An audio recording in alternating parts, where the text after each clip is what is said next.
The accounts of rape, wife-beating, forced childbearing, medical butchering, sex-motivated murder, forced prostitution, physical mutilation, sadistic psychological abuse, and other commonplaces of female experience that are excavated from the past or given by contemporary survivors should leave the heart seared, the mind in anguish, the conscience in upheaval. They do not. No matter how often these stories are told with whatever clarity or eloquence, bitterness or sorrow, they might as well have been whispered in the wind or written in sand. They disappear as if they were nothing.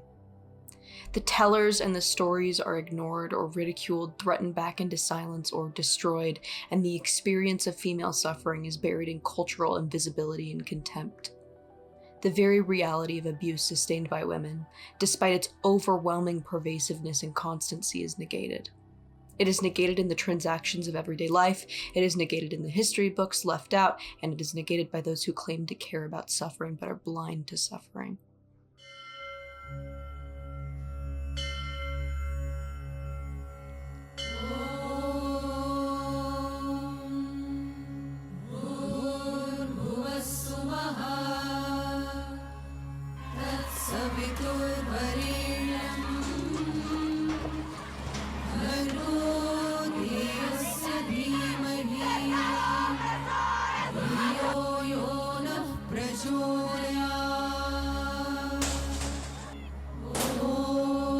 In Latin America, rape and domestic violence are widespread.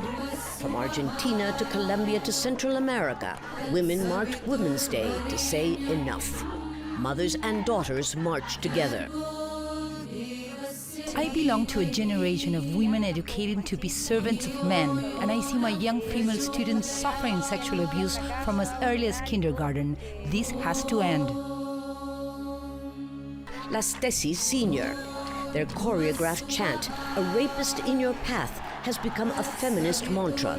Women of all ages, occupations, and economic standing filled Santiago's largest avenue, vowing to fight gender inequality, stereotypes, and much more. Women in Iran set their headscarves on fire in fury. Their protest is sparked by the death of this woman. Her name is Mahsa Amini, and she was just 22. She was arrested by the morality police in Tehran. They said she wasn't wearing the mandatory hijab or headscarf properly. The security forces have released the CCTV footage of Mahsa in detention. It's heavily edited. Women cry, "Death to the dictator," and wave their headscarves at her funeral. The inscription on her gravestone reads that she's not dead. Her name will become a symbol and live forever. As Mahsa's family predicted, her name has already become a symbol of resistance. The problem, simply stated, is that one must believe in the existence of the person in order to recognize the authenticity of her suffering. Neither men nor women believe in the existence of women as significant beings. It is impossible to remember as real the suffering of someone who, by definition, has no legitimate claim to dignity or freedom. Someone who is in fact viewed as something, an object or an absence. And if a woman, an individual woman multiplied by billions, does not believe in her own discrete existence and therefore cannot credit the authenticity of her own suffering, she is erased, cancelled out, and the meaning of her life, whatever it is, whatever it might have been, is lost.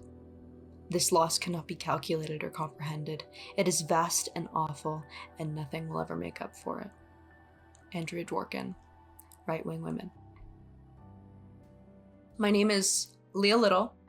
You might have seen me as Beret Girl recently on the Whatever podcast. You might know me from Twitch Politics. You might know me from having an OnlyFans for many years and then becoming very staunchly anti-sex work, anti-sex industry. You might have known me from my funny tweets. You might have known me from my funny TikToks. I have been in the recesses of the internet for a very long time, like a cockroach. But you can't kill me. I've been canceled a multitude of times, and I won't stay dead. And love it or hate it, here I am. But something that has been very pervasive in the past couple years, and something that has motivated my personal journey into, call it whatever you want, being sympathetic to radical feminism, being a radical feminist, or being a materialist feminist, one thing that made me question everything as a liberal, as a leftist, as a Democrat, is the gender thing. I, with immediacy, as soon as I was brought into the whole fold of the gender idea, I could not stop watching whatever I could about it. I've been obsessed with this gender, this transgender idea for a very long time. I think this stems from being a gender nonconforming queer person growing up, identifying as a lesbian and then identifying as bisexual. Yeah, I'm one of those. Gender imagery has baffled me. I've always thought that the politics surrounding gender identity were insane, incoherent, and I just never understood it. But I think there's a big problem with most of the anti-gender or gender atheism legislation or ideology. There's a big problem in our movement, and the problem is that it is ran by Judeo-Christian males who don't care about women when they speak of gender. They're just homophobic. They're homophobic. They see trans women as gay men, and the stem of that, the root cause, is homophobia. That's why they don't like these people, because they're disgusted by it. I think that's a big problem. The Steven Crowders, the Ben Shapiros, the Matt Walshes of the world don't care about women. There's no real leftist or liberal representation of being anti-gender or gender atheism on the left. And I hope to be that. Call it whatever you want, wishful thinking, maybe I'm a narcissistic martyr, call it whatever you want. I think that women's voices need to be heard, and I'd like mine to be heard. So I put together this essay to hopefully change the tides a little bit. I'm trying to show that not everyone who is anti-gender identity, ideology, craziness is this conservative piece of shit man who just is homophobic. I want to give a new face to this movement, a younger face, an intellectual face, and an empathetic face. So, without further ado, this is my essay. The Nature of Gender, the Concept of Gender Identity, and the Social and Political Implications of Genderism. What is a woman? Screw you, Matt Walsh. So, I'm awaiting my impending 30th cancellation. This topic might be the one that does me in. I can't imagine a debate I've been privy to that has been more hostile. A lot of people in this debate have silenced others, mostly women, by discrediting them as inherently bigoted, oppressive, and the perpetrator/contributor to trans genocide. So, any and all dissent of this gender movement is seen as oppressive or even violent. So, if you don't want to contribute to suffering, pain, and further marginalization of trans people, you have to accept the doctrine, the gender doctrine in its entirety. So while I go over these points today, I've been told in itself, even holding up this topic for scrutiny will cause damage and will have been me inciting violence against a stigmatized and marginalized group. I refuse to accept this premise. Quote, "If you don't respect my gender identity, you don't respect me." This is a piece of dogma constantly peddled in this movement. We are required to believe the stories that people tell us about their identity. The sad part is that a lot of these people have been successful in selling this. And yet, most people I've spoken to about gender agree with a lot of the things I'm going to say here. On most things I've said. But they tell me they are scared to speak about it publicly. This minority has somehow infiltrated the zeitgeist and made it impossible to scrutinize something that is very easily scrutinizable. Well, I'm obviously not scared to speak about it, and I don't accept the dogma. I don't believe I'm being inherently bigoted by scrutinizing genderism, and I do not believe that to respect you as a person, I have to respect every aspect of your identity, or believe without question every anecdote you describe about your identity or your reality. For one, this statement about respecting someone without respecting their identity does not hold up in any other comparison. Religion, for example. I can respect the Mormons I live amongst in Utah as people, as fellow humans. I will be kind and accommodating, and none of that is because I believe what is in the Book of Mormon. I can respect the incarcerated, people who have committed violent crimes, even killed people. I can advocate for better living conditions against capital punishment and for their humanness. I will respect them on a basic level. I do not have to respect the belief that their crime was justified. I do not subscribe to the rules of the streets. I don't have to respect your belief that you are very smart and beautiful or handsome and always right in order to respect you as a human being. If you believe your race is something that makes you superior to other people, and boy is that a deeply held belief for some, I'm sorry. I won't and don't have to respect this. I can respect your rights, your human rights, affirm your personhood without believing and affirming your gender identity. It is my belief that the gender identity doctrine is damaging at worst and at best completely incoherent. So let's give some background. Men have attributed to themselves the prototype of what it is to be human, positioning women throughout history as their inferior other. Religion, evolutionary biology, and medicine have all attributed women's inferior status to her defective body or biology rather than the political organization of women as a sex class. Because of this, women for decades have argued and fought to be recognized as equal.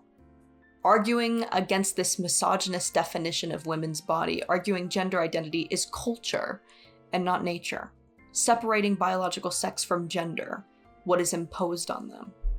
Free our sisters! Free ourselves! Free our sisters! Free ourselves! Free our sisters! Free ourselves! What do we want? Equal pay! What do we want? Equal pay! What do we want? Liberation! When do we want it? Now! So, sex and gender, what is the distinction? In the mid-20th century, a terminological distinction in modern English known as the sex and gender distinction between biological sex and gender began to develop in the academic areas of psychology, sexology, and feminism. Before the mid-20th century, it was uncommon to use the word gender to refer to anything but grammatical categories. In the 1970s, feminist theory embraced the concept of a distinction between biological sex and the social construct of gender. Most contemporary social scientists, behavioral scientists, and biologists, many legal systems and government bodies and intergovernment agencies such as the WHO, make a distinction between gender and sex. Before the terminological distinction between biological sex and gender as a role developed, it was uncommon to use the word gender to refer to anything but grammatical categories. For example, in a bibliography of 12,000 references on marriage and family from 1900 to 1964, the term gender does not even emerge once. Analysis of more than 30 million academic article titles from 1945 to 2001 showed that the uses of the term gender were much rarer than the uses of sex, and were often used as a grammatical category early in this period. By the end of this period, uses of gender outnumbered uses of sex in the social sciences, arts, and humanities. It was in the 1970s that feminist scholars adopted the term gender as a way of distinguishing socially constructed aspects of male-female differences, gender, from biologically determined aspects of sex. In 1945, Madison Bentley defined gender as the socialized averse of sex. Simone de Beauvoir's 1949 book, The Second Sex, has been interpreted as the beginning of the distinction between sex and gender in feminist theory, although this interpretation is contested. Sexologist John Money coined the term gender role and was the first to use it in print in a scientific trade journal. In a seminal 1955 paper, he defined it as, quote, all those things that a person says or does to disclose themselves as having the status of a boy or man, girl or woman, end quote. The modern academic sense of the word, in the context of social roles of men and women, dates back to at least 1945 and was popularized and developed by the feminist movement from the 1970s onward. They theorized that human nature is essentially epicene and social distinctions based on sex are arbitrarily constructed. In this context, matters pertaining to this theoretical process of social construction were labeled matters of gender. So, in the 1980s to the 1990s, post-structuralism, theorists and postmodernism, and queer theory developed the theory of social constructionism, beyond the social construction of the human body, and began to dispense any strict definition or attention to the body really whatsoever. Social constructionism is a theory of knowledge that holds that characteristics typically thought to be immutable and solely biological, such as gender, race, class, ability, and sexuality, are products of human definition and interpretation shaped by cultural and historical context. So basically, art is a lie, nothing is real. Basically, nothing matters, material reality doesn't matter. You know, a lot of these philosophers have definite points, but I think it personally becomes very black and white and becomes very incoherent when you say that material reality does not exist. This is what happens when you're overeducated, your parents have too much money, you have too much college education, and you don't have enough real life experience, in my personal, humble opinion. So transgender ideology becomes born of that goo. Ironically, transgender ideology does not get rid of biological essentialism, but really, really doubles down on it. So Judith Butler is a post-structuralist, postmodernist, non-binary female who talks about performativity theory, which is that gender is neither essential nor biologically determined, but rather it is created by its own performance, and hence it is performative. I understand better this phenomena through the lens of Simone de Beauvoir's, quote, "one is not born, but rather becomes a woman," end quote, which is similar to what Butler said, but more compelling to me personally, constantly misrepresented to fit a trans activist agenda. What she's saying is that you're born female, and then immediately from birth, you're put into this direct factory manufacturing system, and when you've emerged, you're a proper woman. You've been built and distorted into womanhood as a female. Not that sex and gender is this immaterial idea, right? Let me be clear. A lot of people misrepresent my side of the movement, and I've been called a sex essentialist many times. This is not true. Could not be further from the truth. So this is the description of a sex essentialist or a gender essentialist. The gender essentialist claim of biology theorizes that gender differences are rooted in nature and biology. Historical views based in gender essentialism claim that there are biological causes for the differences between men and women, such as women giving birth and men going out and hunting. So sex essentialism would mean that you have innate and fixed traits just by nature of your sex. So basically, a sex essentialist would be like, okay, you're a female, and because you're a female, you are naturally submissive. In all cases, that is the normal default. You like to do your hair, you like to paint your nails. Because you're a woman, that's what you like to do, and don't stray from it. Which is quite ironic when we get to later parts of this essay. So, with this gender identity shtick, sex becomes a construction, immaterial, and gender identity becomes fixed, innate, and immovable, which has absolutely no scientific basis whatsoever, and enforces sexist ideas such as a pink or blue brain. This idea of inherent gender identity is what has oppressed and imprisoned women throughout centuries. 100 years after women get the right to vote, we are silenced into even defining our own bodies. And before you say I'm being dramatic,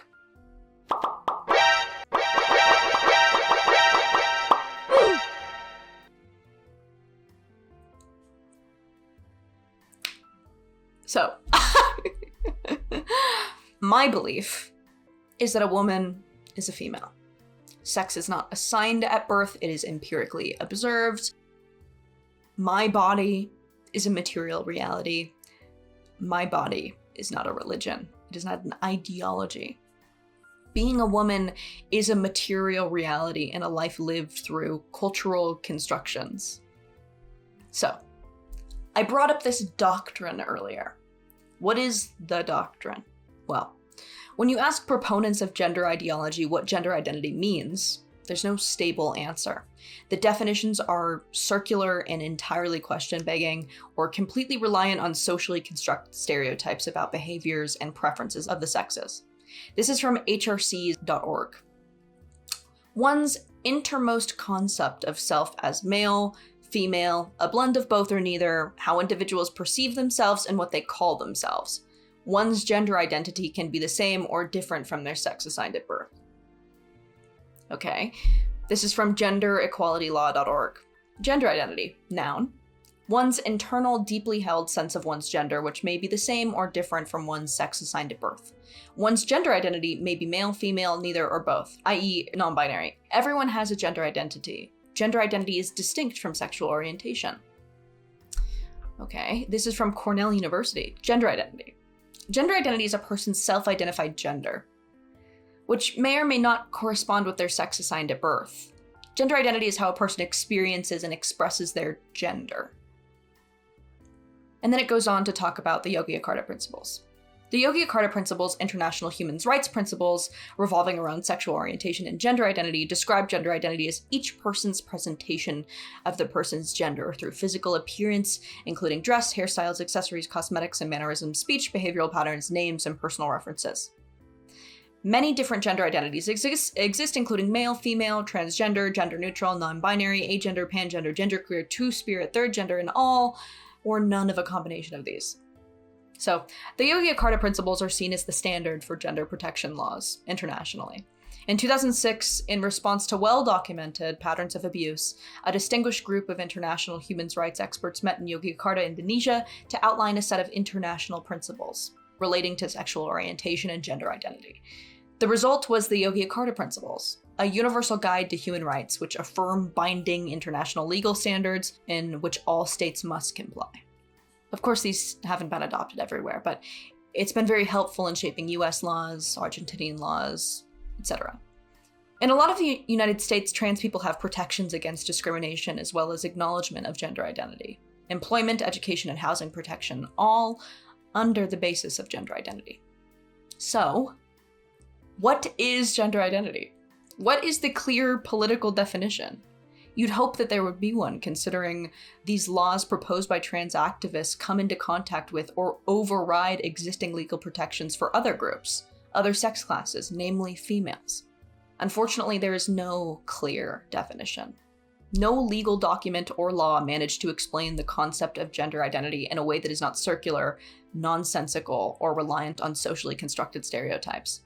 You'll notice about all of these definitions is the word gender on both sides.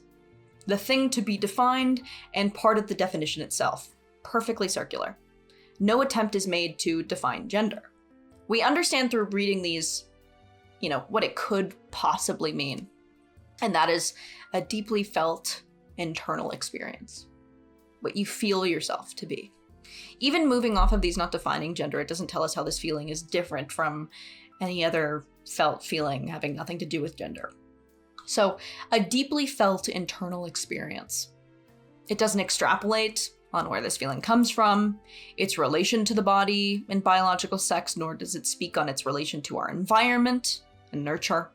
It doesn't describe why this feeling should be taken seriously or as gospels, so it can be protected under legislation, which one would wish for it to do when there are laws being pushed to override existing legislation and protections based on sex that we need, that we fought very hard for. If you're like me, this instead doesn't give you hope, but doesn't make much sense and gives you actually very little hope that laws can be proposed and enacted to protect a characteristic of human identity.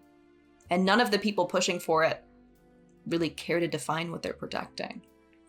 So the preamble to these laws often has to do with the utterance that these transgender people will experience violence, marginalization, harassment, exclusion, and prejudice because of their gender identity.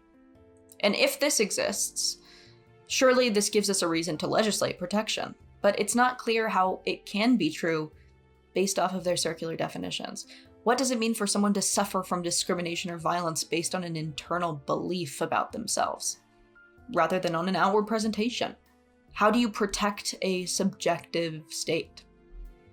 Without telling us what an internal sense of yourself means, how can I know if I have a personal definition of myself if I don't know what any of this means? A deeply felt strong sense of identification of man or woman, male or female. How can I acquire this deeply felt feeling of my identity? What is its relationship to my sexed body? If I'm being told this feeling is so important, it must be legislated to protect, then I'd like to know where these feelings come from and why they're so important. I believe many things about myself and my identity that nobody cares about protecting. Where are my protections as a beautiful, tortured, and thoughtful artist? My protections as a 5'8" genius with beautiful long legs. So, Because the subject of gender and everything I've read about it is so confusing,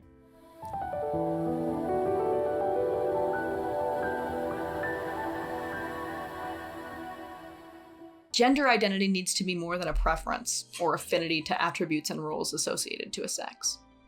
The consensus is that gender identity is as fixed as sexual orientation, meaning we should not try to shape or influence it. Trying to shape or change someone's gender identity, encouraging them to reflect, is seen as wrong and abusive. People often explain that trying to relay a biological sex to a trans person is akin to sexual conversion therapy. People explicitly argue that the only form of psychotherapy should be one that affirms and supports the professed gender identity. Even therapy geared towards young people, the kind that wishes to wait and see how your identity could play out and change while you remain a minor, is considered dangerous and abusive now, i.e. protect trans kids. All of this makes sense if you believe gender identity is fixed at a young age, perhaps even before birth. Being trans is obviously difficult. I've had many trans friends, I have been in many trans spaces, and I've heard their grievances. It causes distress and could lead down a path of stigmatization, marginalization, potentially expensive dysphoria-relieving surgery.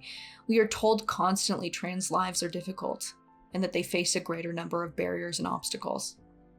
If this is true, why would we maintain transgender identity over encouraging an identity that is more in line with their birth sex? I wonder why we help female children become boys. How that is somehow a better clinical goal than helping them feel comfortable being a girl. And the only way that this makes sense is if you value transgender identity over cisgender identity. If you're logical and what you're aiming to do is reduce harm, then the evidence we have suggests the best way to do that is to have a child happy with the body they were born in. If not only to shield them from medical costs and a long road of body modification. And then if that doesn't work, if all else fails, only then to aid in a transition. But trans rights activists and advocates are not logical, and they are certainly not neutral about identity outcomes. They believe gender is fixed and innate and cannot be changed. They believe any attempt to mold or sway a gender identity in some way will also ultimately fail and also cause damage to the individual. Even people who feel like a woman one day and a man the next were expected to believe even their identity is fixed, innate, and cannot be changed. But we can't all be gender fluid, because if we were all gender fluid, then their whole system of gender identity would dissipate. So the belief gender identity is fixed also gets strange very, very quickly. Claims Lia Thomas has always been a woman. Claims Caitlyn Jenner has always been a woman. Caitlyn Jenner, who lived more than 60 years a man. An Olympian. Even for those 60 years Caitlyn was living as Bruce, she really had been a woman. The only way this can make sense is if you evolve gender identity as something essential that lives inside you from birth. Waiting to be uncovered, dormant until it isn't. Waiting for you to be who you've always been, all along. Quote, "I'm not transitioning because I want to become a woman, I'm already a woman." End quote. Well, if you're already a woman, then what are you transitioning to and from? For this to be true, gender needs to be entirely independent from the sex body. Penises become female if the person who has it believes themselves to be or identifies as a woman. And girl parts become man. So, gender identity needs to be universal. Everyone must experience gender identity. So, I don't have a deep internal experience of myself as a woman. I call myself a woman, not because I feel like one, whatever that means, but because I am female. I have breasts, a vagina, ovaries, a uterus. My understanding of woman is adult human female. In my brain, okay, well, I have the parts, I'm a female, so the word that we have for that is woman, and so I am a woman. But gender identity tells me those things don't make me a woman. My body doesn't make me a woman, my sexed body. Because some people who have these things don't identify as women, they identify as men. So my breasts, my vagina, my uterus can't make me a woman. So if I'm a woman, it must be because I identify as one. Because I have the gender identity of woman. I must identify as a cisgender woman. Biology and physiology of womanhood hold no weight, and I'm to accept that. I'm to accept all that makes me a woman is to simply identify as one. I have the gender identity of woman regardless of whether I recognize it, and that's a privilege and trans oppression if I deny it. Well, maybe there are different ways of becoming a woman then. Maybe some women are women because they're female and socialized and raised to be, like lambs for the slaughter. And maybe other people become women because they have this thing I don't have. This deeply felt intrinsic feeling. But the people pushing to legislate can't accept that. They cannot allow more than one way of becoming a man or woman. All people who are women must be women in the same way for the same reasons. If we had other definitions of gender, this would leave room for some experience of gender to be seen as more authentic than others. It would create distinctions or a hierarchy of classes for women. So people with penises who feel as though they're women, they will not be seen as sufficiently women compared to natal females. For that reason, gender identity needs to be the sole criteria to be part of the class of man or woman. There cannot be any other way of becoming a man or woman other than identifying as one. If you're a woman, you have to identify as one. Any other reason you'd be a woman? Irrelevant. Your biology, physiology, it's insufficient. So, because most of the planet calls themselves men or women, it must be because they possess this deep intrinsic feeling, right? Oh, and also there are people who can decide to opt out of being a man or woman. Agender or non-binary, but those people have a gender identity. Their identity just isn't man or woman, but something else, something.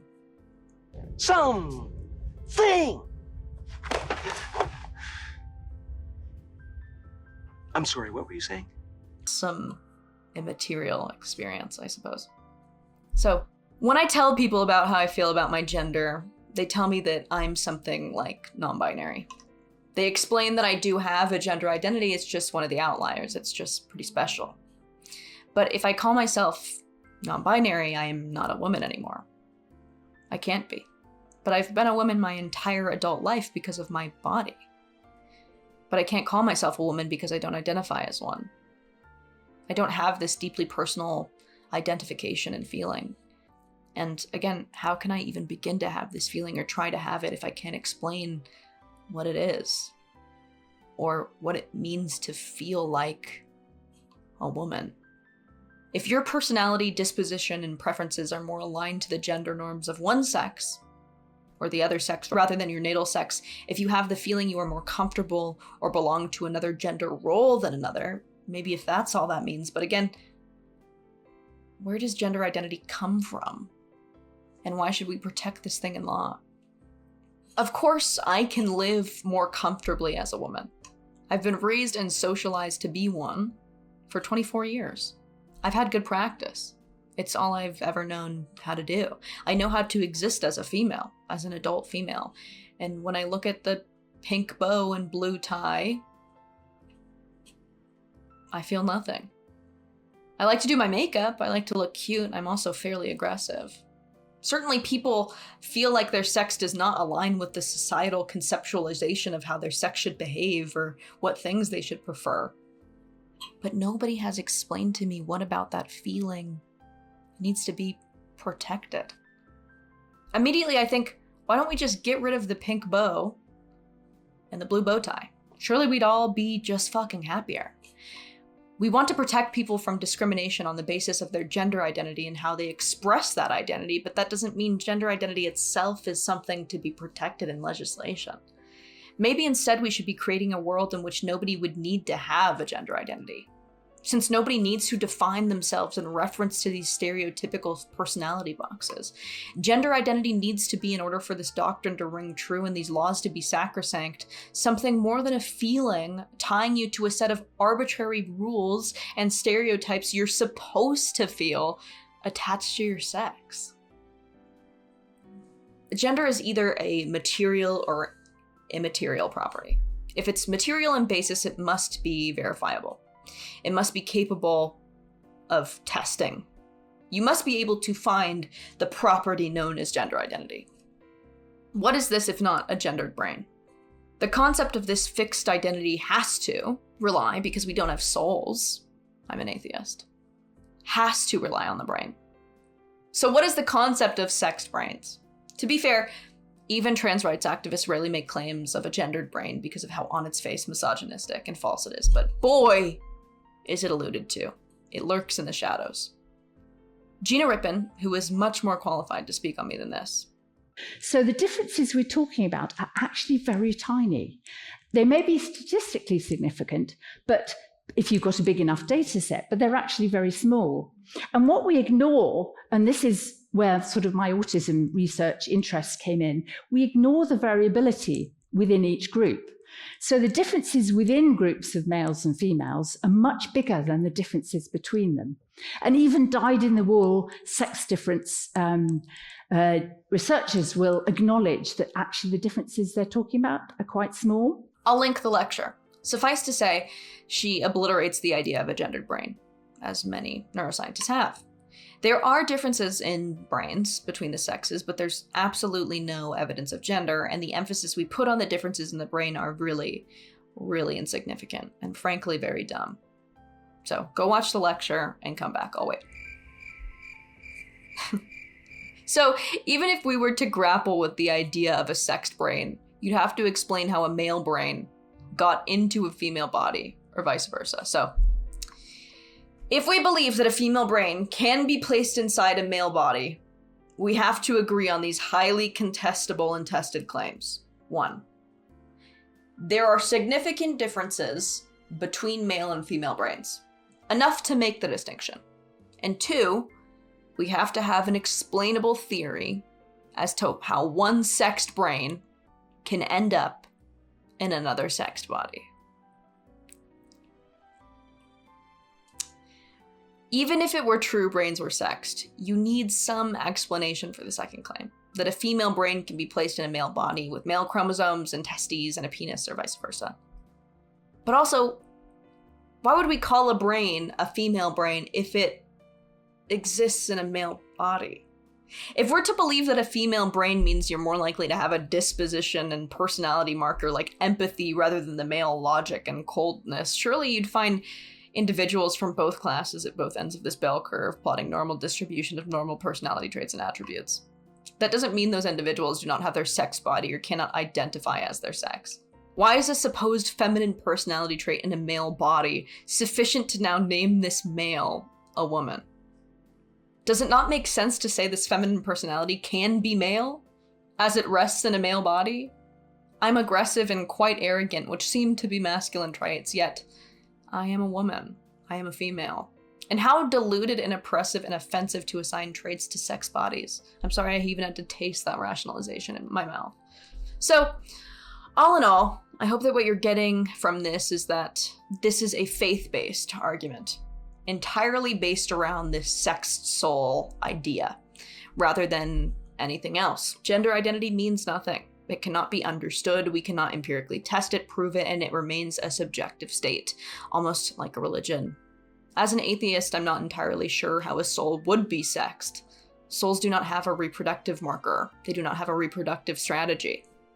We are an evolutionary species and we've evolved to look around and name humans male or female. If I look around and you look like a female, I'll probably call you a female, and the same goes for men. And I'm sure if you're a progressive watching this, which I hope you are, you'd probably agree that sex doesn't matter with how we treat each other. But when sex matters, it is sex that matters, and not gender. So, Judith Butler, who is a postmodernist, post-structuralist philosopher, says that sex is a social construct. I tend to completely disagree. Sex is a material reality, observed at birth, not assigned. And if the birth is of a female child, you instantly know culturally what to do with this child. She is pink, she's frilly, she's to blame if she is raped, she's got to be a mother, we have to push her in feminine directions. Judith Butler wants to believe that social construction, that force, is the real thing. That those cultural practices are the real thing and that sex itself is meaningless. Trans activists want everyone to be forced to go along with this doctrine. Reality is not constructed reality. Words create social reality. But saying words are the only thing that creates social reality is very silly. There is the reality, right? Death, mammals are two sexes. I'm sure that there are more. Our words interact with reality. They aren't the only reality. They aren't the reality. To say there is no reality and only the construction of reality is frankly quite stupid. So, why do you care? Why do you care, TERF? Ugly, stinky TERF? Well, this is the James Barrie story. Margaret Ann Bulkley. So Margaret Bulkley was born, if I remember correctly, in 1789 in County Cork. It was around then anyway.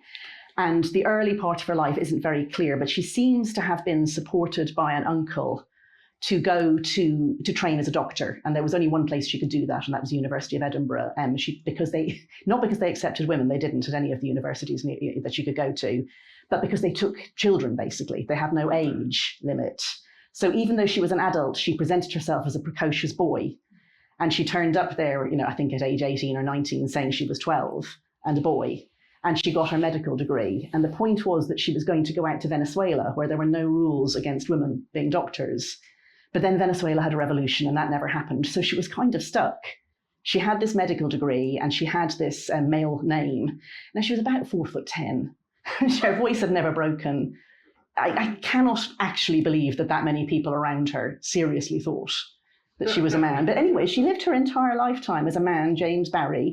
She worked in the army. She was an army doctor. She went out to India. She met Florence Nightingale, who said she was completely horrible. Like Florence Nightingale said, he was one of the most vicious and nasty little men that she'd ever met, constantly starting duels, or at least, taking the sword out and saying she was going to. And so this story, it was written up as a biography, a woman, something like A Woman Ahead of Her Time, I think was the title, that came out in 2016. So she was still understood as a woman who had, through incredible resourcefulness, found a way through the extreme restrictions on womanhood, which you could understand as gender if you want, although they weren't using that word then. She had broken the bounds of gender and she had shown what her sex was capable of. And then there was a fictionalized version of the book due out in about 2021. And as soon as that was announced, when the book was sold, it started to get all these negative reviews before it had even been written on Goodreads, saying it was transphobic trash and that, James Barrie was a man and, it was dead naming James Barrie him by saying her and mentioning the name Margaret Bulkley and so on. So somewhere between 2016 and 2021 is when it happened. And what it is switching from understanding this story as, the very long history of oppression of women by something you could call gender. Exceptional women like Florence Nightingale, like Margaret Bulkley and others, showing that those restrictions were unjust and that when you removed those restrictions, women could thrive in all the places that they were not meant to understanding any woman who did that as a man. So, this is why I care. I want to decimate a gender role that involves masochism, self-hatred, and passivity as a prerequisite. I resent I am to be seen as fragile, submissive, pink, and ditzy. I resent that I must be a hole for fucking, a mouth for fucking, an ass for fucking, a nurse, a saint, a mother, an object, that I have to have a predisposition for kindness and gentleness, that my hair has to be long, my legs shaved, that I must be an incubator, that I have to look fuckable at all moments of the day, even when I am ill, even when I am building a person in my body, even when I am old, even when I am dying, that I must stay young and pure and pale. I don't want to be any of these things as a default, and I will not be pushed into these things. And when a man does these things, it does not and should not give him access to my bathrooms, my sports, my prisons, and my crisis centers, and even my body in a medical setting. So let's talk about self-ID. What is self-ID? Self-ID allows trans people to self-determine their gender without the need for a psychiatric diagnosis to confirm their status. I think this is a misnomer. It seems very accurate that self-ID is the demand for other people to comply with your identification. In many countries, a legal gender change is not required to enter single-sex spaces like women's toilets or alter their gender on many official documents such as medical forms. Where does self-ID already exist? At least 13 countries allow self-ID. According to a December report by Victor Madrigal-Borlos, the United Nations independent expert on sexual orientation and gender identity. They include Argentina, Ireland, Malta, Belgium, Portugal, New Zealand, Colombia, Denmark, Uruguay, Iceland, Brazil, and Norway. In the US, the New Jersey Department of Corrections makes it customary for prisoners who identify as transgender, intersex, or non-binary to be assigned a prison stay in line with their gender identity, not with the sex they were assigned at birth. Research has shown that transgender inmates face particular danger while in prison, but few states offer them protections like these in reality. But it is becoming commonplace, and there is a push for it. Connecticut and California passed laws in 2018 and 2020, respectively, that require transgender inmates to be assigned prisons based on their gender identity. Rhode Island, New York City, and Massachusetts also have housed inmates based on their gender identity. Lambda Legal, the Transgender Law Center, and the American Civil Liberties Union Foundation of Southern California, ACLU, SoCal, filed a motion to intervene in a lawsuit challenging a California law protecting transgender, non-binary, and intersex inmates. So, under a 2020 law, the State Department of Corrections and Rehabilitation is required to house inmates in correctional facilities designed for men or women based on their reported gender identity. The department must also recognize an inmate's self-reported gender identity and pronouns.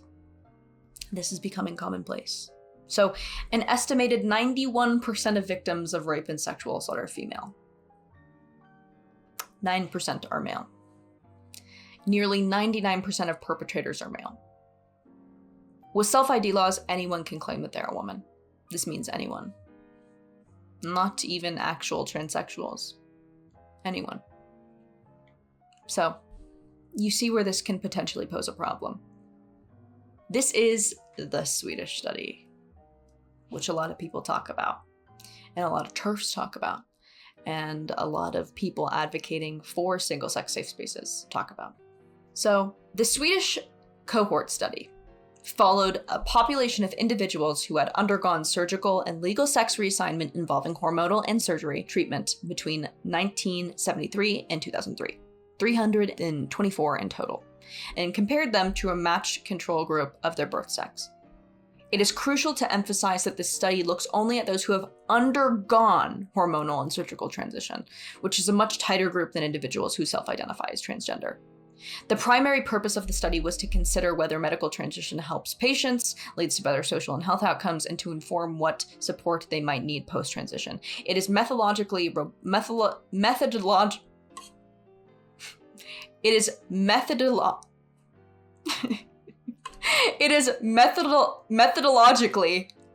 Christ almighty, robust, peer-reviewed, large-scale comparative source on offending rates comparing trans women and women. It compared the likelihood of a person having one or more criminal convictions and convictions for violent crime, defined as homicide and attempted homicide, aggravated assault and assault, robbery, threatening behavior, harassment, arson, or any sexual offense. The study can be divided into two cohorts, 1970 to 1988 and 1989 to 2003, with the difference being that the latter cohort received adequate mental health provision. The findings show that transsexual individuals were more likely to be criminal than non-transsexuals of the same birth sex in the first cohort, and no different from their birth sex in the second group. So the researchers state, male to females, trans women, retained a male pattern regarding criminality. The same was true regarding violent crime. Male to female transitioners were over 6 times more likely to be convicted of an offense than female comparators, and 18 times more likely to be convicted of a violent offense. The group had no statistically significant differences from other natal males for convictions in general or for violent offending. The group examined were those who committed to surgery, and so were more tightly defined than the population based solely on self-declarations, solely self-ID.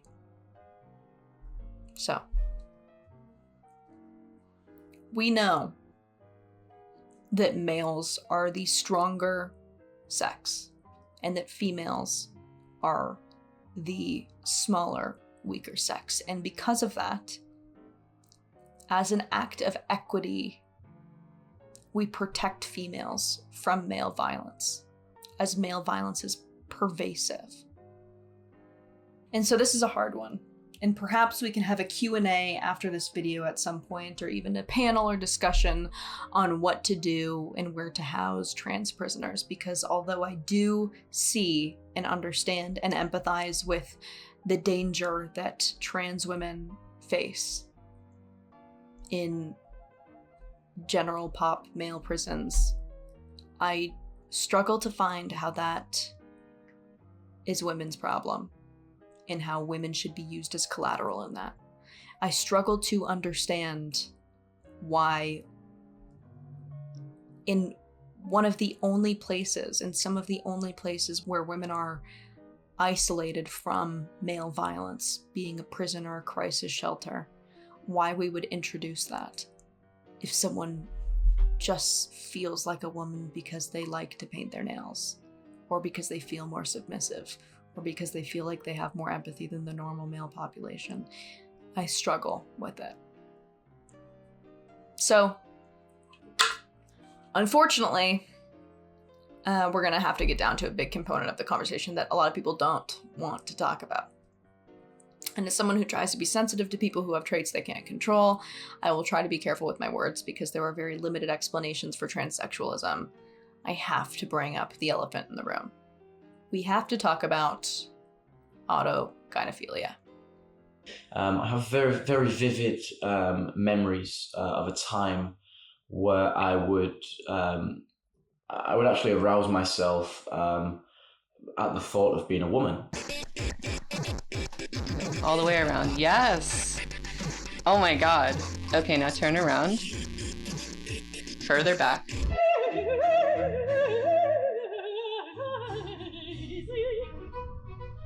So autogynephilia is defined as a male's propensity to be sexually aroused by the thought of himself as a female. It is the paraphilia that is theorized to underlie transvestism and some forms of male-to-female transsexualism. Beginning in the 1950s, clinicians and researchers developed a variety of classifications of transsexualism. These were variously based on sexual orientation, age of onset, and fetishism.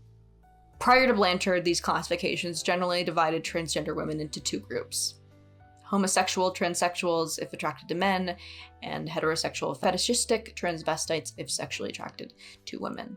These labels carried a social stigma of mere sexual fetishism and contradicted trans women's self-identification as heterosexual or homosexual, respectively.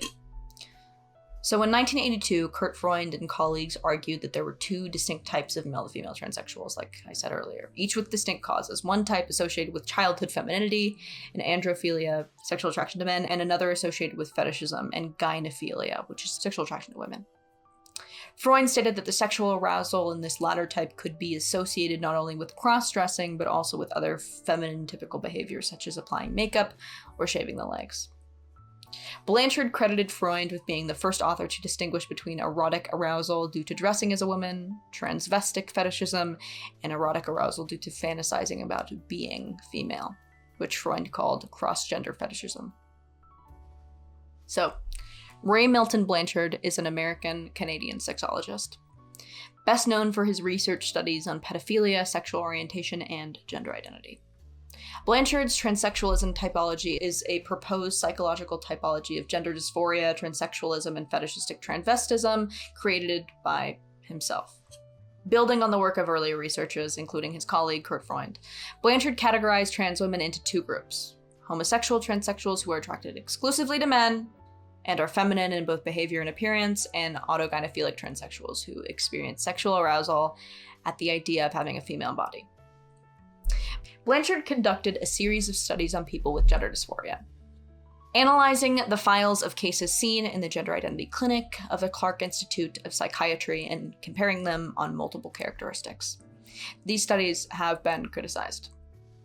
They have mostly been criticized for lacking reproducibility and for a lack of a control group using cisgender women, meaning there are people pushing to study whether or not women are attracted to themselves as female.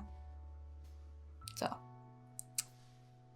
Blanchard studies patients who had felt like a woman at all times for at least a year, and classifies them according to whether they were attracted to men, women, both, or neither. He then compared these 4 groups regarding how many in each group reported a history of sexual arousal, together with cross-dressing. 73% of gynophilic, asexual, and bisexual groups said that they did experience such feelings, but only 15% of the androphilic group did. He concluded that asexual, bisexual, and gynophilic transsexuals were motivated by erotic arousal to the thought or image of themselves as a woman, and he coined the term autogynephilia to describe this. Blanchard and his colleagues conducted a study in 1986 using phallometry, a measure of blood flow to the penis, demonstrating arousal in response to cross-dressing audio narratives among trans women. Although this study is often cited as evidence for autogynephilia, the authors did not attempt to measure subjects' ideas of themselves as a woman. So there's that. The authors concluded that gynophilic gender identity patients who denied experiencing arousal to cross-dressing were still measurably aroused by autogynephilic stimuli, and that autogynephilia among non-androphilic trans women was negatively associated with tendency to color their narrative to be more socially acceptable. However, in addition to having methodological problems, the reported data did not support this conclusion because the measured arousal to cross-dressing situations was minimal and consistent with subjects' self-reported arousal. This study has been cited by proponents of the theory to argue that gynophilic trans women who reported no autogynephilic interests were misrepresenting their erotic interests. Apparently, it's transphobic to bring any of this up. So, unfortunately, there is no world in which I feel comfortable with people fetishizing themselves as women entering my safe spaces or access to opportunities reserved for females. Gender identity disturbances in males is always accompanied by 1 or 2 erotic anomalies. Quote, all gender dysphoric males who are not sexually oriented towards men are instead sexually oriented toward the thought or image of themselves as a woman. The latter, erotic or amatory propensity, is of course the phenomenon labeled by Hirschfeld as automonosexualism. Because of the inconsistent history of this term, however, and its non-descriptive derivation, the writer would prefer to replace it with the term autogynephilia. It should be noted that the concept of autogynephilia does not imply that autogynephilic males are always sexually aroused by the thought of themselves as a woman, or by dressing in women's clothes, or by contemplating themselves cross-dressing in the mirror, any more than a man in love always obtains an erection at the sight of his sweetheart, or pair-bonded geese copulate continuously. It doesn't mean that all these people are creepy and looking to, harass or victimize women. Blanchard describes autogynephilia as both a paraphilia and a sexual orientation, where the autogynephilic male is oriented inwards to a fantasy female self. This fantasy can be of several types, such as an anatomic autogynephilia, fetishizing female physiology, behavioral autogynephilia, fetishizing feminine behavior, and transvestic autogynephilia, fetishizing female clothing. Most autogynephiles are more than one type. He also notes in his papers that this is a paraphilia that has been recorded since at least the 19th century. Blanchard also comments on a phenomena that has become apparent on websites like Tumblr, of teenage girls reading erotic literature about gay men termed yaoi, literature which is aimed at women, not gay men, and then identifying as gay trans men, mentioning a case history that was rather similar. Possibly one of the best resources on autogynephilia is Anne A. Lawrence's Men Trapped in Men's Bodies. Lawrence, who admits her autogynephilia and transitioned in the mid-90s, describes multiple case histories and the science behind autogynephilia in detail. Lawrence agrees with the Blanchard typology. Quote, I would simply like to state for the record that based on my clinical experience in my reading of the scientific literature, I am firmly convinced that the overwhelming majority, probably 98% or more, of cases of severe gender dysphoria in men arise in connection with either effeminate homosexuality or autogynephilia. Most of the rare exceptions probably arise in connection with conditions such as schizophrenia and certain personality disorders.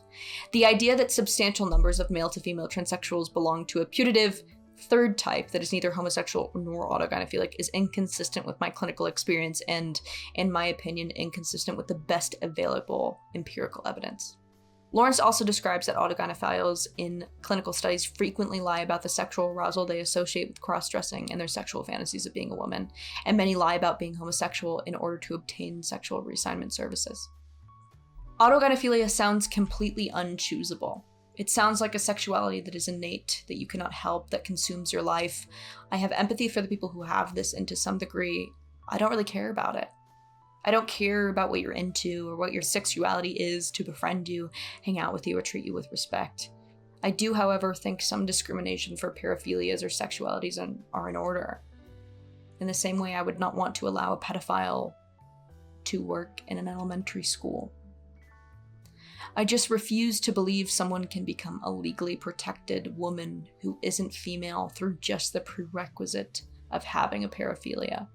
This seems to be the only empirical data behind or explaining gender identity, and even if there's a 10% chance it holds up, it's enough for me and other women to set a boundary. I want women as a sex class to remain protected without fear of male violence. Now, while you've listened to this, I hope I have not given off the impression of hatred. I think that there are a lot of things that can be said about this issue. The issue of genderism. But I think ultimately what this issue does is destructive. I think that gender identity ideology is destructive. I think it's regressive. I think it's wrong. I think it's wrong to say that a woman should or has to behave in a certain way, or else they are not a woman, or that you can opt in and out of that you can opt in and out of your sex-based oppression, you can opt out of your female body.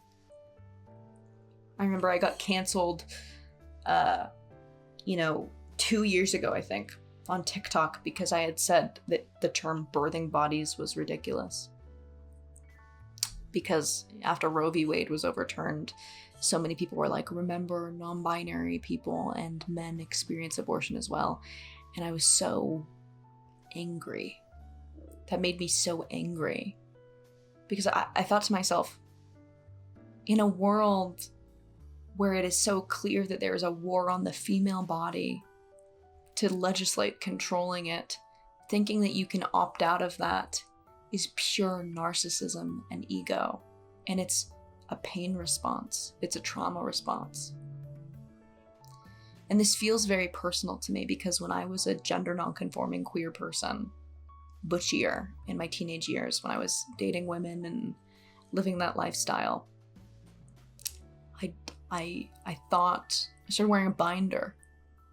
And I had an eating disorder, and I was trying to starve the woman out of me. I was so scared of becoming a woman because of what it meant. And now we see so many detransitioners who are female coming forward. So many. So many. And they're met with abuse for coming out about how harmful this idea is. But when you get down to the brass tacks, when you think about it, what woman, what girl thinks about the world, thinks about the future she has set up for her? A future of female sexual subordination and subjugation, enslavement through narcissism and the way that you look and how fuckable you are and how much work goes into that. If you are to exist as a woman in this society, what woman looks to that and goes, hell yeah, I'm so gagged, I'm so excited to be put in this cage my whole life? Certainly every young girl who thinks they have the option of not doing that would take it. I wanted to take it. I wished I could have been born a man when I was younger because of the way I knew society treated women.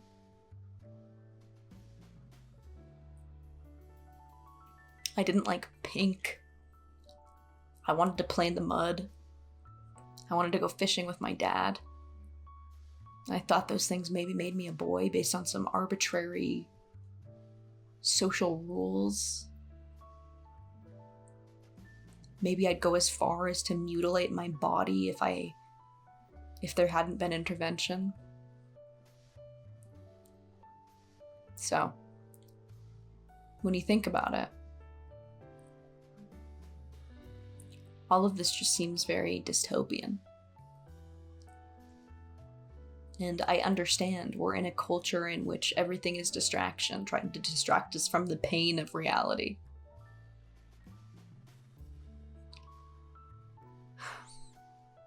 But